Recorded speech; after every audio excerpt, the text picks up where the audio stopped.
अनुच्छेद क्या है? निबंध और अनुच्छेद में क्या अंतर है? अनुच्छेद लेखन के लिए एक विद्यार्थियों को किन किन बातों का ध्यान रखना चाहिए? सम्मानित साथियों एवं प्रिय विद्यार्थियों, जय हिंद। आइए आज के इस कालखंड में हम अनुच्छेद से संबंधित महत्वपूर्ण बातों को समझते हैं। जैसा कि आप यहाँ देख रहे हैं, इस ग्रीन बोर्ड पर मैंने निबंध और अनुच्छेद में अंतर को लिख कर रखा है और आप नीचे देखेंगे तो अनुच्छेद लेखन से संबंधित महत्वपूर्ण बातों को अर्थात एक अच्छे अनुच्छेद की विशेषताओं को लिखकर रखा है। देखिएगा, हम अंतर समझते हैं। यहाँ दो खंड है, निबंध और अनुच्छेद का। तो निबंध में हम चलेंगे तो यहाँ आप देख रहे हैं पहला बिंदु जो मैंने लिखा है निबंध के कॉलम में कि निबंध में बहुत सी बातों एवं क्षेत्रों का समावेश होता है। आपने देखा होगा निबंध, आपने सामने निबंध भी लिखा होगा, निबंध पढ़ा भी होगा। तो निबंध क्या होता है? उसमें बहुत सारी बातों का या बहुत सारे क्षेत्रों का उल्लेख होता है, समावेशन होता है। किसी एक ही बात को या एक ही विचार को अभिव्यक्त नहीं किए जाते, बल्कि निबंध में बहुत सारे विचारों को, बहुत सारी बातों को सम्मिलित किया जाता है, उसे कहते हैं हम निबंध। जबकि अनुच्छेद क्या होता है कि अनुच्छेद में केवल एक ही बात या एक ही क्षेत्र की जो बातें हो समाहित की जाती है। अर्थात अनुच्छेद में केवल एक ही विचार पर हम अपने बात को रखते हैं, अपने विचारों को रखते हैं। अर्थात एक ही बात के संबंध में जो जानकारियां हैं उनको प्रस्तुत किया जाता है। ठीक है, वो होता है अनुच्छेद। दूसरी बात हम निबंध में देखेंगे तो निबंध में बहुत सारे अनुच्छेदों का प्रयोग विभिन्न बातों को बताने के लिए होता है। निबंध में एक ही अनुच्छेद नहीं होता है, निबंध में बहुत सारे अनुच्छेदों का प्रयोग किया जाता है। और इनका प्रयोग क्यों किया जाता है? क्योंकि हम विभिन्न अनुच्छेदों के माध्यम से अन्य प्रकार की या विभिन्न प्रकार की बातों को अभिव्यक्त करते हैं। इसलिए निबंध में कई तरह से हम अनुच्छेदों का प्रयोग करते हैं। ठीक है, जबकि अनुच्छेद की हम बात करें तो अनुच्छेद में केवल एक ही अनुच्छेद होता है और उस अनुच्छेद में केवल एक ही विचार या एक ही बात कही जाती है या उसी का वर्णन किया जाता है। तीसरी बात, निबंध में हम देखेंगे तो निबंध अपेक्षाकृत काफी बड़ा और विस्तृत होता है। आपने देखा होगा निबंध काफी बड़ा होता है, दो पेज, 3 पेज या इससे बड़ा हो सकता है।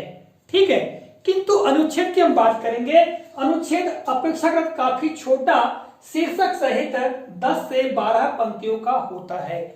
हम जब अनुच्छेद की बात करें तो अनुच्छेद बहुत बड़ा नहीं होता है।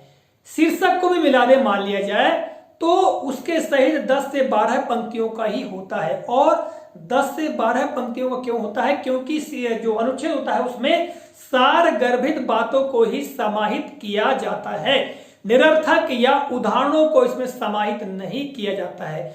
मूल बातों को ही इसमें जगह दी जाती है जिससे कि पढ़ने में बहुत रोचक और आकर्षक लग सकता है।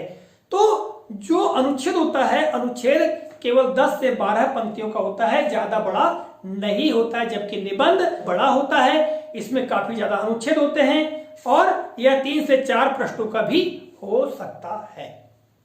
साथियों, अनुच्छेद की हम आगे बात करें तो अनुच्छेद को अंग्रेजी में पैराग्राफ कहते हैं। और विद्यार्थियों को हम बता दें कि अंग्रेजी में पैराग्राफ राइटिंग के लिए प्रश्न आते हैं, हिंदी में भी अनुच्छेद लेखन के लिए पूछा जाता है। चलिए अब हम जान लेते हैं एक अच्छे अनुच्छेद की कौन कौन सी विशेषताएं हैं या अनुच्छेद लेखन में हमें किन किन बातों का ध्यान रखना चाहिए। तो आप देख रहे हैं अच्छे अनुच्छेद की विशेषताएं। सबसे पहली बात है रोचकता।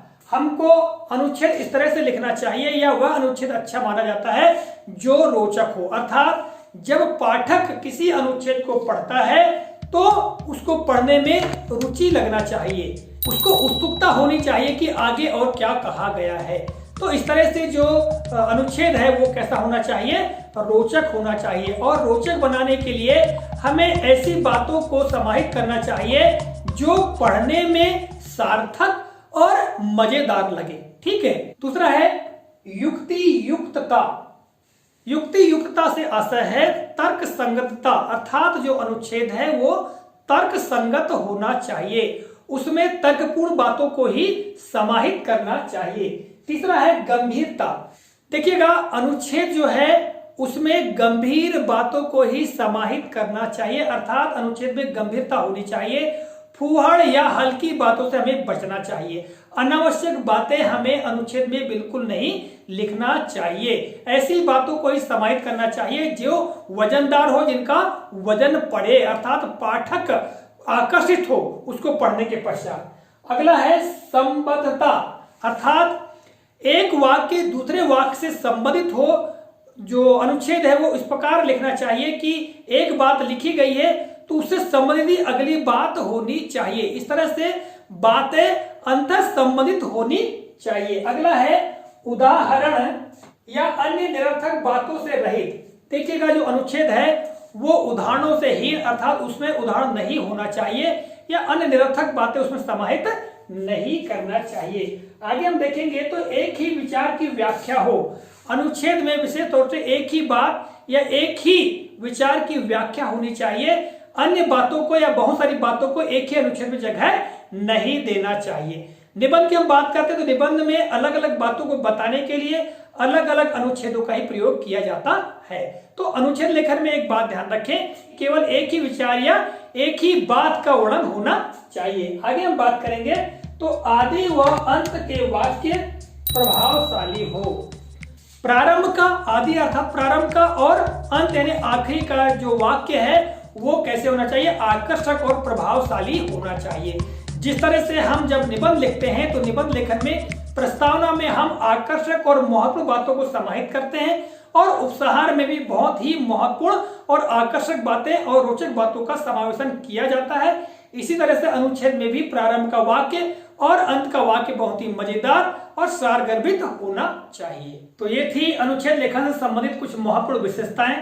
साथ ही मैंने आपको यह भी बताने का प्रयास किया है कि अनुच्छेद लेखन में हमें किन किन बातों का ध्यान रखना चाहिए। चलिए अब हम एक उदाहरण के माध्यम से भी अनुच्छेद लेखन को समझते हैं। जैसा कि आप स्क्रीन पर आचार्य महावीर प्रसाद द्विवेदी द्वारा भाषा और साहित्य पर लिखित यह अनुच्छेद देख रहे हैं। इस अनुच्छेद को मैं आपको पढ़कर बताता हूँ। ज्ञान राशि से संचित कोश का ही नाम है साहित्य।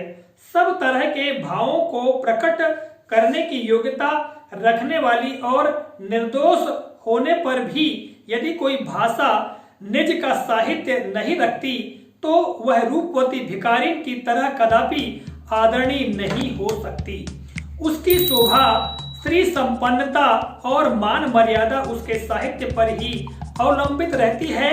वह वर्तमान स्वरूप का प्रतिबिंब रूप होता है, आईना होता है और वही समाज का दर्पण भी कहलाता है। तो साथियों अभी आपने स्क्रीन पर इस अनुच्छेद को देखा। आशा करता हूं यह जानकारी, यह वीडियो जो कि निबंध और अनुच्छेद से संबंधित था, यह उपयोगी और ज्ञानवर्धक लगा होगा। मिलेंगे अगले कालखंड में किसी नए प्रकरण, नई जानकारी को लेकर।